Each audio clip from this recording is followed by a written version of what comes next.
The abduction. The Araxian science vessel Empirical Truth hung silently in orbit around the small blue-green world, designated XD-2971 by their stellar cartographers. Captain Zexlar observed the planet through the ship's main viewing portal, his four eyes blinking asynchronously as he contemplated the mission ahead. "Are we certain about this course of action, Science Director?" Zexlar asked, turning toward the slender figure beside him. Science Director Vintal's pale skin shimmered with bioluminescent patterns that indicated deep thought. "The Council has approved the acquisition, Captain. This species has demonstrated remarkable cognitive flexibility in our preliminary observations. Their young will provide invaluable insights for the development program." The Araxian Development Program had operated for over 3 millennia, studying emerging intelligent species across the galaxy. Their methodology was precise and, by their ethical standards, compassionate. Collect juvenile specimens from pre-spacefaring civilizations, study their development in controlled environments, and use the data to predict how each species might eventually fit into the galactic community. Their technology is primitive, but advancing rapidly, Vintal continued, manipulating a holographic display showing the human settlement below. "We've identified 16 suitable specimens in the colony designated New Horizon. The acquisition team is ready." New Horizon was humanity's furthest colony, established on Kepler 442 bits, which the colonists had renamed Hope. Just 70 years into its existence, the colony was home to nearly 10,000 humans, including families with children born on an alien world who had never seen Earth. As the midnight hour approached in the colony's main settlement, 12-year-old Elisa Chen lay awake in her bedroom, staring through the transparent ceiling at the unfamiliar stars. Her parents were xenobiologists, part of the original scientific mission to Hope. Elisa had been born here, unlike many of her friends whose families had arrived on later colony ships. A soft blue light suddenly filled her room. Elisa sat up, thinking it might be her father checking on her with his tablet. Instead, the light intensified, and a strange humming vibration made her teeth ache. She tried to call out, but her voice caught in her throat as paralysis swept over her body. The last thing Elisa remembered was watching her bedroom ceiling dissolve into nothingness as she floated upward into the unknown. Across the settlement, 15 other children between the ages of 6 and 13 experienced the same phenomenon. Within 17 minutes, the Araxian acquisition team had collected all their specimens and returned to the Empirical Truth without triggering any of the colony's rudimentary security systems. Captain Zexlar reviewed the acquisition report with satisfaction. 16 specimens secured, all within optimal developmental parameters. No detection by the indigenous population. He turned to his navigation officer. "Set course for Research Station Vega. Maximum displacement." The massive ship shimmered briefly before vanishing from Hope's orbit, leaving behind only a rapidly dissipating energy signature and 16 empty beds. The alarms began at dawn. "Governor." The security chief burst into Marisol Ortega's office without knocking. "We have 16 missing children. All disappeared during the night without any signs of forced entry or struggle." Governor Ortega's face paled as she processed this information. Any connection between the families? Various professions, different neighborhoods. The only commonality is the age range, all between 6 and 13.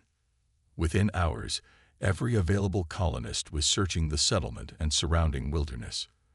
Parents gathered in the colony's central hall, faces etched with terror and grief. Among them were David and Lin Chen, Elisa's parents, holding each other as if they might break apart otherwise. Dr. Ravi Sharma, the colony's chief astronomer, requested an urgent meeting with the governor and Security Council. His hand shook as he activated a holographic display. "Our deep space monitoring detected this energy signature at approximately 200 hours last night," he explained, showing a pulsating pattern. "It's not natural. The signature bears similarities to theoretical models for faster-than-light travel." The room fell silent as the implication sank in. "You're saying Governor Ortega began. Someone took those children, Dr. Sharma confirmed. Someone not from Earth. Lin Chen stood up suddenly. We have to tell Earth. They need to know. The comm relay to Earth takes 4 days each way, the communications director replied. And what could they possibly do? We're 26 light years from home. David Chen's voice cut through the murmurs. They need to know because whoever did this might go to Earth next, and because humanity needs to understand what's happened. Our children were taken among the stars, and we will get them back, no matter how long it takes. In that moment, something changed in the collective consciousness of the colony. Fear transformed into resolve. Grief hardened into determination. Governor Ortega stood. Send the message to Earth, every detail we have, and prepare a second message for me. She looked around the room, her expression grim but resolute. To whoever took our children, you have made the worst mistake in the history of your civilization. We are coming for you. No one in the room knew how they would fulfill this promise, but every person there believed with absolute certainty that they would. On Earth, the message from Hope Colony triggered an unprecedented global response. Within days, the unified Earth government declared the Recovery Initiative its highest priority, directing unprecedented resources toward developing faster-than-light travel technology that had previously been considered theoretical. Private corporations, governments, and scientific institutions worldwide united with a single focus: reaching Hope Colony and finding the missing children. Research that might have taken decades accelerated as barriers between competing entities dissolved. Meanwhile, light years away, 16 human children woke in sterile white chambers aboard Research Station Vega. Elisa Chen was the first to fully regain consciousness. The paralysis had worn off, but confusion clouded her mind as she tried to make sense of her surroundings. The room was hexagonal with rounded corners and no visible doors.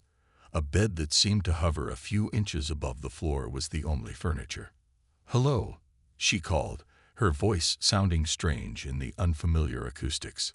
A section of wall shimmered and became transparent. On the other side stood a being unlike anything Elisa had ever seen. Nearly 7 feet tall with 4 eyes arranged in a diamond pattern, skin that shimmered with faint bioluminescent patterns, and 6-fingered hands. "Hello, Specimen 7A," the being said, its voice translated into perfect but emotionless English. "I am researcher Telvac. Welcome to your new home." Over the next several days, all 16 children were introduced to their captors and the purpose of their abduction. The Araxians explained with clinical detachment that the children had been selected for their developmental potential. They would be raised and educated in the research station, studied throughout their growth, and their capabilities assessed. "You should feel honored," Telvac told Elisa during her initial orientation. "Your species has shown remarkable problem-solving abilities in preliminary observations. You will contribute to a greater understanding of cognitive development across sentient species." "I want to go home," Elisa replied simply. "This is your home now," Telvac stated. "You will adapt."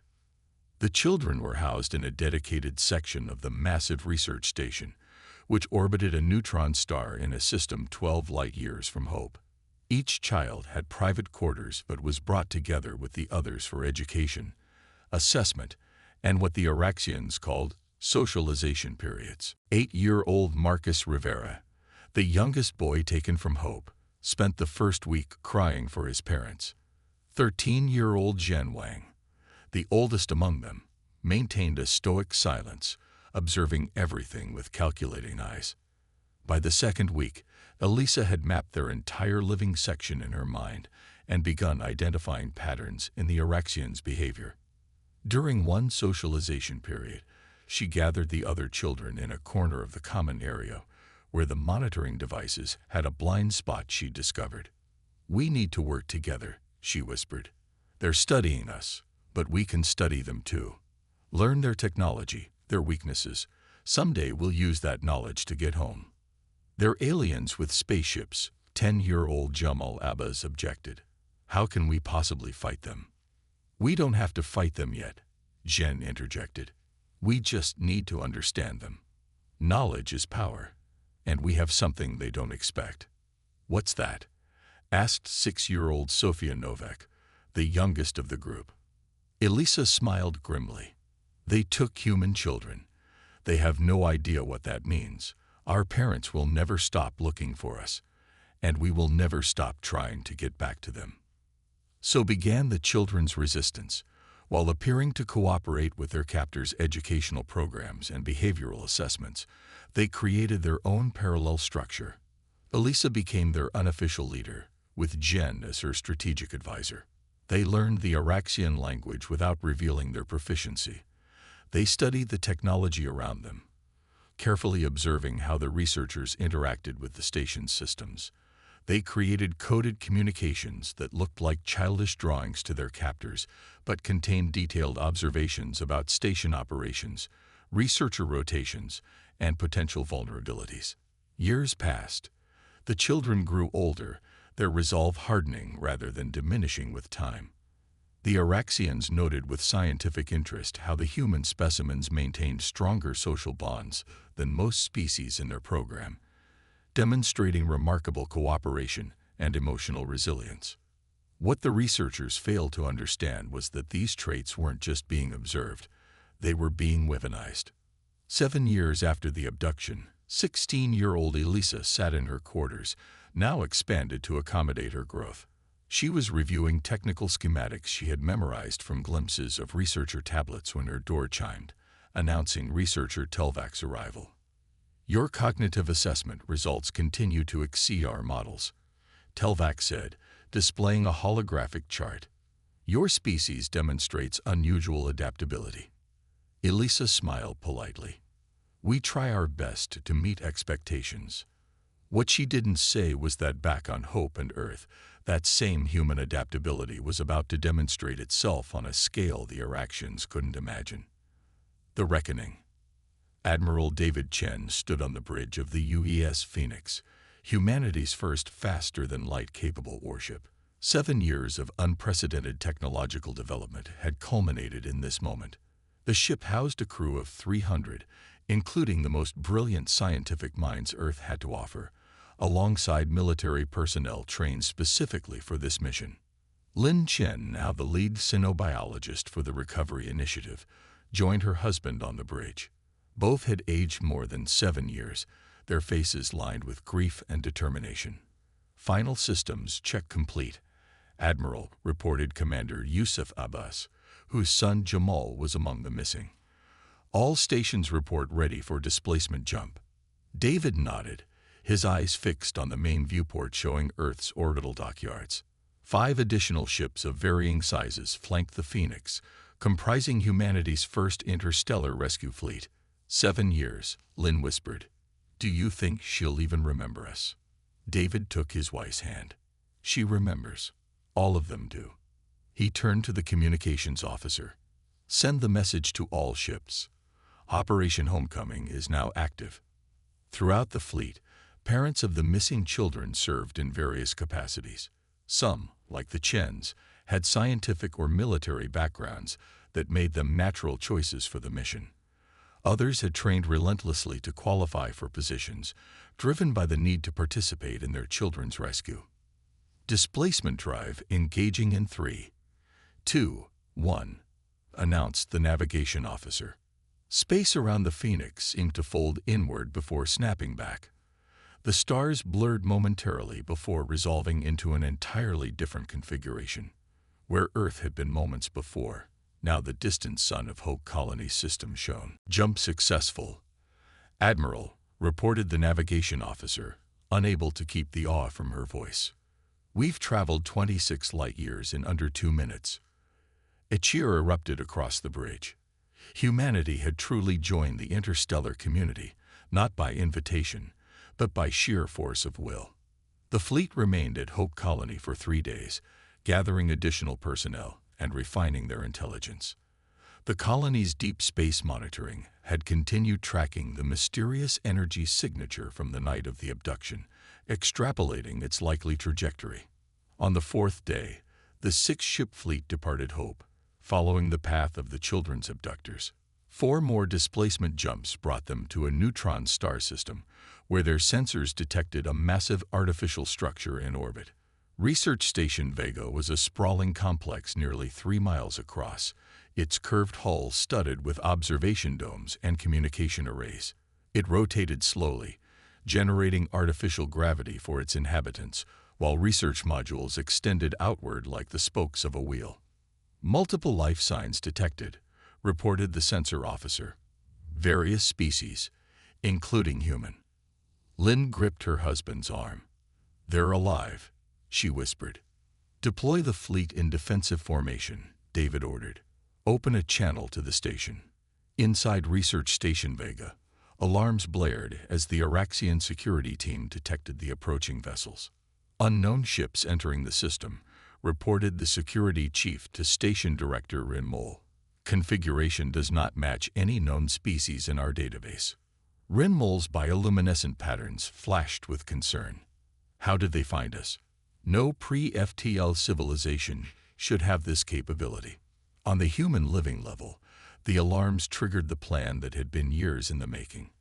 19-year-old Zhen Wang disabled the door locks using techniques he had secretly mastered. 17-year-old Marcus Rivera accessed the station's communication system, having spent years studying its operation during his assigned educational periods.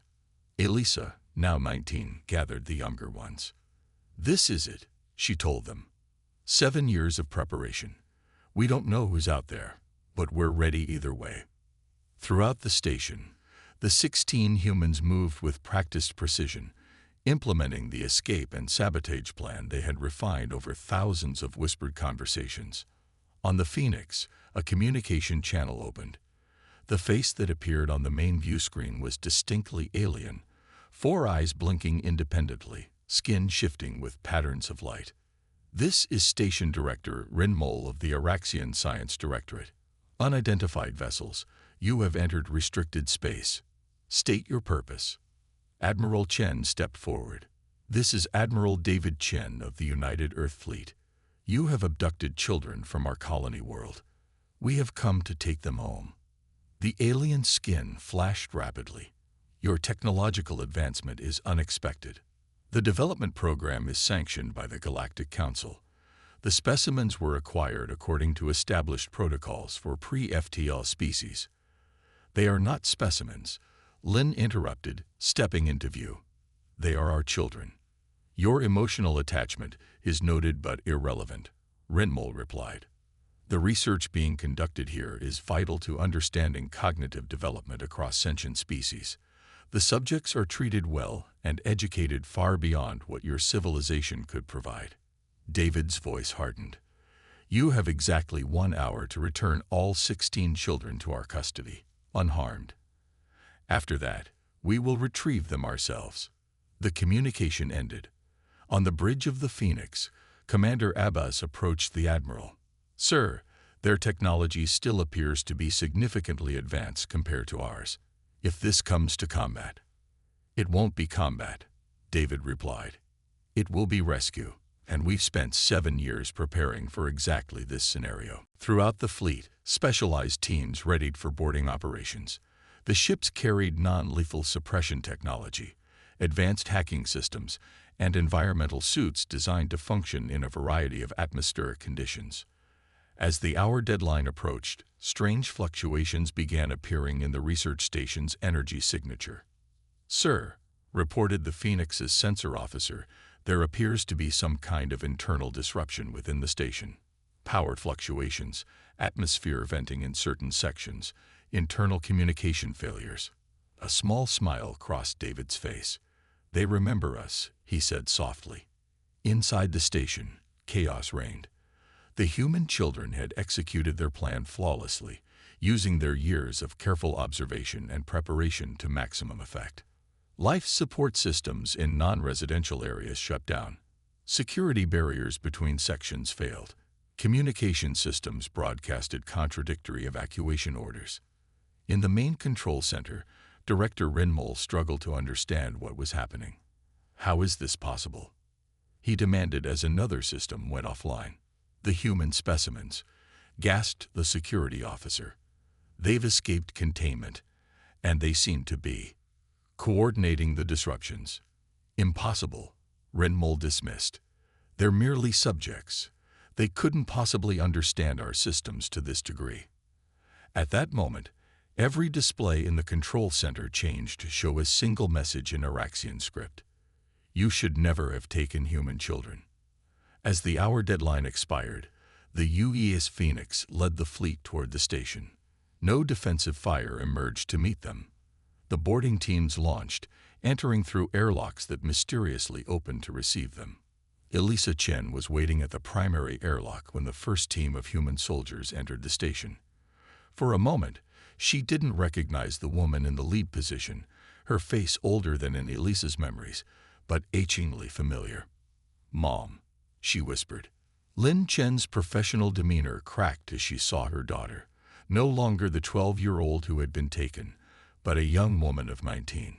They crashed together in an embrace while the boarding team secured the area. "You came," Elisa said, her voice muffled against her mother's shoulder. "We never stopped trying," Lin replied. "Never for a single day." The reunion was brief, as there was still work to be done. Elisa pulled back, wiping tears. "The others are waiting at the secondary hub. We've contained most of the Araxian researchers in their living quarters by shutting down the transport systems." Lin stared at her daughter in amazement. "You did that?" Elisa smiled grimly. "They wanted to study human development. They got more data than they expected." Within hours, all 16 former captives were reunited with family members who had joined the rescue fleet. The Araxian station staff, finding themselves outmaneuvered by their former specimens, offered no resistance. In the station's conference chamber, Admiral Chen met with Director Renmol and the station's senior staff. The atmosphere was tense, but no longer hostile. "You must understand," Renmol explained, his skin patterns subdued. "The development program has operated for thousands of years without incident. We study emerging species to help integrate them into galactic society when they achieve appropriate technological advancement." "By kidnapping their children?" David asked incredulously. "By observing developmental patterns in controlled environments," Renmol corrected. "Most species never notice the missing juveniles, and those that do lack the capability to respond as you have." Elisa, who had insisted on attending the meeting, leaned forward. "You made 3 critical mistakes. First, you assumed our technology level determined our capability rather than our determination. Second, you thought separating us from our families would make us easier to control, when it only gave us a singular purpose. And third," she paused, meeting the alien's 4 eyes without flinching, "you believed we were merely subjects to be studied, rather than humans who were studying you right back." Renmol's skin flickered with what the humans had learned to recognize as surprise. "The data we've collected on your species will need significant revision. Here's what's going to happen," Admiral Chen stated firmly. "We're taking our people home. All your research on humans will be transferred to us, then purged from your systems, and you will take a message back to your Galactic Council." "What message?" asked Renmol. David looked around at the humans in the room, the rescued children now young adults, the parents who had crossed 26 light years to find them, the crew who had made it possible. "The message is simple. Humanity has joined the galactic community, not by invitation but by our own efforts. We come in peace, seeking cooperation and exchange of knowledge. But know this with absolute certainty. We protect our own. Take nothing from us. Threaten nothing we love, and you'll find no better friends. Violate that principle." He let the statement hang unfinished. Renmol's bioluminescence pulsed slowly as he absorbed the implicit threat. "I believe the Council will be very interested in establishing formal diplomatic relations with your species." Later, as the fleet prepared to depart with their recovered family members, Elisa stood with her parents on the observation deck of the Phoenix, watching as Research Station Vega receded into the distance. "What happens now?" she asked. Lin put an arm around her daughter. "We go home. All of us. Then we figure out our place in a much larger universe than we ever imagined." David nodded. and they'll remember, across the galaxy, the lesson they learned today. What lesson is that? Elisa asked. That taking human children was the worst mistake they could have made, he replied. And I suspect no species will make that mistake again. As the fleet engaged their displacement drives and the stars blurred around them, Elisa knew her father was right. The Araxians had intended to study human development in a controlled environment. Instead, they had witnessed and experienced the full force of human love, determination, and ingenuity when faced with impossible odds. It was a lesson the galaxy would not soon forget.